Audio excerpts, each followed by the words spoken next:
आकृति के घर जाने के बाद मैं और शौर्य भी घर आ गए। आज रात न जाने क्यों वो नन्ही सी परी मेरी आंखों के सामने बार बार आ रही थी। शायद जो बेटी मुझसे मिलने से पहले विदा हो गई, उस परी को देखकर मैं सोच रहा था कि वह भी ऐसी ही रहती ना, प्यारी सी। एक और बात थी जो मेरे दिमाग में चल रही थी। आकृति ने जो एड्रेस मुझे भेजा था, वो एड्रेस वही था जहां मैं 10 साल पहले गया था। फिर मैंने यह सोचा कि शायद वह लोग नए घर में शिफ्ट हो गए होंगे।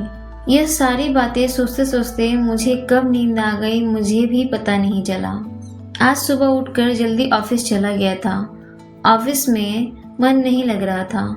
जैसा कि आकृति ने बताया था कि उसे आज कोर्ट जाना है और उसके बाद उसे अंबर के एडमिशन के लिए स्कूल जाना है, मैंने सोचा कॉल करके कहूँ कि मैं भी आ जाता हूँ, शायद उसे थोड़ी हेल्प हो जाए। पर सोचा कि अगर उसने कोई डिसीजन लिया है तो उसे अकेले ही फेस करना होगा और मैं सिर्फ आज ही तो उसका साथ दे पाऊंगा। मैं उसका जीवन भर साथ थोड़ी दे सकता हूँ। उसे, उस बच्चे को सिंगल मदर बन के अगर पालना है तो उसे सारी चीज़ें अकेली ही सीखनी पड़ेंगी और वह कर भी लेगी, मुझे पता है। आज मैं सारे काम जल्दी जल्दी निपटा रहा था क्योंकि मुझे शाम को 5 बजे निकलना था। पर आज नहीं पता कि क्यों वह घड़ी में 5 बज ही नहीं रहे थे। अचानक 4:30 बजे आकृति का मैसेज आया, तुम आ रहे हो ना? हाँ, बस थोड़ी देर में निकलूंगा। ओके, मैंने यह बताने के लिए मैसेज किया था कि हम घर आ गए हैं, तुम जैसे ही फ्री हो आ जाना। हाँ, 5:30 तक मिलता हूँ। ओके। ठीक 5:30 बजे मैं उसके घर के सामने था। उसके घर के सामने लगे नेम प्लेट में बड़े बड़े अक्षरों में अंबर और आकृति लिखा हुआ था। मैं मेन गेट के पास पहुंचा। वहां देखा गार्डन में अंबर किसी 4 से 5 साल की लड़की के साथ खेल रही थी। उसने मुझे देखा और एक प्यारी सी मुस्कान दी और जोर से चिल्लाई, मम्मा, आपके फ्रेंड आ गए हैं। अंदर से आकृति की आवाज आई, हाँ बेबी, मैं आ रही हूँ। मैं 5 मिनट के लिए बाहर ही रुक गया। अंबर के साथ थोड़ी बहुत बात की। उसने तोतली आवाज में अपनी सारी बात बताई कि कल से उसे स्कूल जाना है और स्कूल यूनिफॉर्म में ही जाना होगा, एक ही ड्रेस रोज पहनना होगा। स्कूल जाना तो समस्या नहीं थी उसके लिए, लेकिन एक ड्रेस रोज पहनना सच में शायद बोरिंग था। मैंने उसके लिए लाया हुआ उसे चॉकलेट का पैकेट दिया तो उसने अपनी तोतली से आवाज में प्यारा सा थैंक यू बोलकर मेरी गाल पर एक किस कर दिया और साथ ही यह पूछ भी लिया कि क्या मैं ये चॉकलेट मम्मा और मेरी फ्रेंड के साथ शेयर कर सकती हूँ। मैंने उसे मुस्कुरा कर कहा, नहीं, इसे आप अकेले खाना। उसने कहा, नहीं, मम्मा ने सिखाया है अपनी चॉकलेट शेयर करनी चाहिए और आपकी मम्मा ने नहीं सिखाया। आकृति पर बाहर आ चुकी थी। मैंने उसे हाय किया। उसने कहा, अंदर आ जाओ। अंबर अपनी फ्रेंड के साथ खेलने में मस्त थी। हम अंदर जाकर ड्राइंग रूम में बैठे थे। मैंने आकृति से पूछा कि सारी फॉर्मेलिटी हो गई। उसने बताया कि हाँ यार, दिन भर लग गया पर सारी चीज़ें हो गई। अब कल से अंबर स्कूल जाएगी। वह तो बहुत एक्साइटेड है पर मैं थोड़ी नर्वस हूँ, उसका पहला दिन है ना। हाँ, मुझे याद है, तुम अपने कॉलेज के पहले दिन में भी ऐसे ही नर्वस थी। उसने मुश्किल से मुस्कुराकर हाँ कहा। सुनो, तुम बैठो, मैं कॉफ़ी बनाकर आती हूँ। उस घर में अंबर और आकृति थे बस। मेरी जहन में बहुत सारे सवाल चल रहे थे क्योंकि आकृति की फैमिली अच्छी खासी बड़ी थी। उसके दादा दादी, चाचा चाची, पापा मम्मी साथ रहते थे। तब मैं उसकी पूरी फैमिली से मिला था।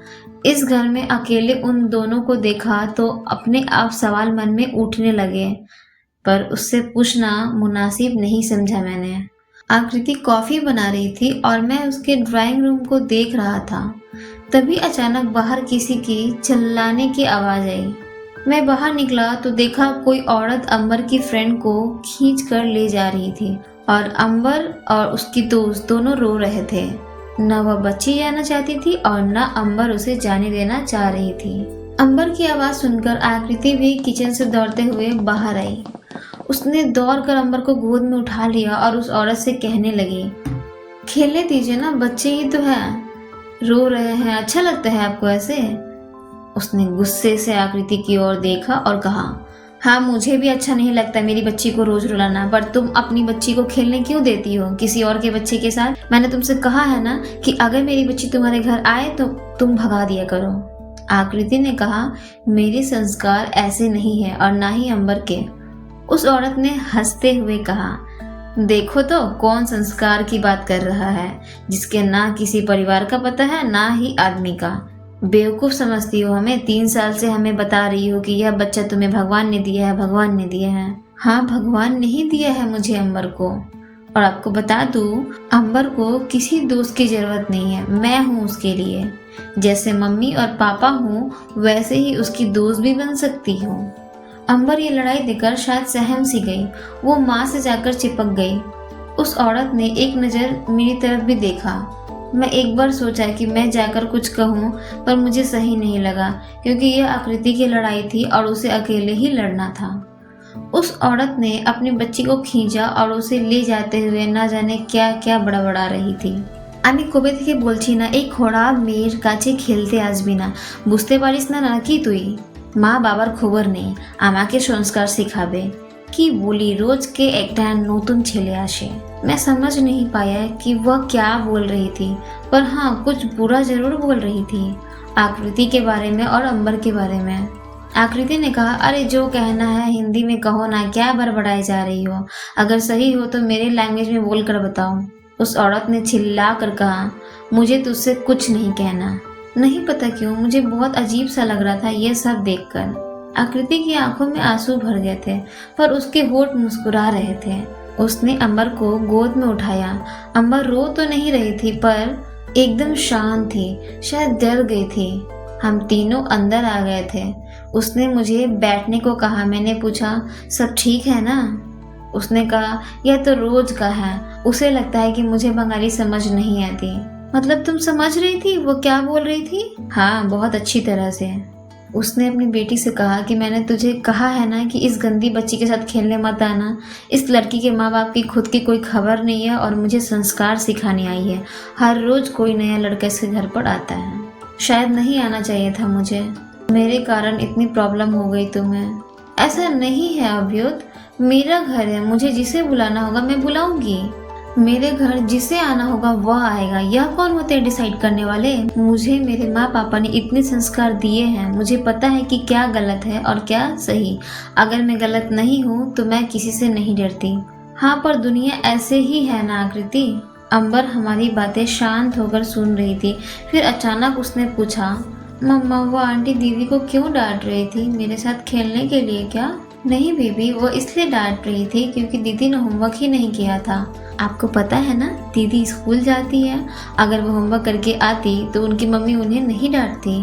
अंबर ने प्यारा सा मुंह बनाकर कहा, आप भी मुझे डांटोगी अगर मैं होमवर्क नहीं करूँगी तो? क्योंकि कल से तो मुझे भी स्कूल जाना होगा ना। आकृति ने उसे चूमते हुए कहा, हाँ बेबी, थोड़ा सा तो डांटूंगी। अंबर ने कहा, ठीक है, थोड़ा सा डांट लेना। उसकी यह बातें सुनकर हम तीनों मुस्कुरा दिए। अंबर अपने टॉयज के साथ खेलने चली गई और मैं और आकृति कॉफी पीने लगे। हम दोनों थोड़ी देर के लिए शांत थे। फिर आकृति ने कहा, अभ्युत तुम्हें पता है, 3 साल पहले मैं नवरात्रि के अष्टमी के दिन ऑफिस से लौट रही थी। तुम्हें तो पता ही है कि मैं 9 दिन उपवास रहती हूँ और अष्टमी के दिन मुझे हवन करना था। अचानक शाम को बहुत बारिश हो रही थी उस दिन। अचानक मेरी गाड़ी रास्ते में बंद हो गई क्योंकि बारिश थी और वह जगह थोड़ी सुनसान थी। वहाँ दूर दूर तक कोई मैकेनिक भी नहीं था। मैं हैरान परेशान सोच रही थी किससे मदद मांगूं, पर कोई गाड़ी जाए तब ना। इसी परेशानी में मैं कुछ दूर आकर खड़ी हो गई देखने के लिए कि शायद कोई गाड़ी आती हो, पर वहीं पर मैंने देखा कि एक वैन आ रही थी। मैंने उन्हें हाथ दिया हेल्प के लिए, पर वह लोग फर्राटे से निकल गए। मैंने देखा थोड़ी दूर जाकर वैन रुकी, एक औरत उस वैन से निकली। अंधेरा था तो मुझे कुछ साफ दिखा नहीं और उस औरत ने एक पोटली डस्टबिन में रखी और वापस जाकर उस वैन में बैठी और वह वैन फर्राटे हुए निकल गई और मैं स्टूपिड पोटली को देखने के चक्कर में वैन का नंबर भी नहीं नोट कर पाई। मुझे लगा कि शायद कचरा ही होगा, पर अजीब लग रहा था। इतनी ज़्यादा तेज बारिश में वैन आना और पोटली को डस्टबिन में डालना कुछ अजीब ही था। तो आखिर उस पोटली में क्या था? उस औरत ने वैन से उतरकर डस्टबिन में पोटली को क्यों फेंका? ऐसा क्या था उस पोटली में? इसे जानने के लिए आपको इस कहानी का चौथा और सबसे अंतिम भाग देखना पड़ेगा, तो हमारे साथ बने रहिए और अभी ही हमारे channel a unique story library को सब्सक्राइब कर लीजिएगा।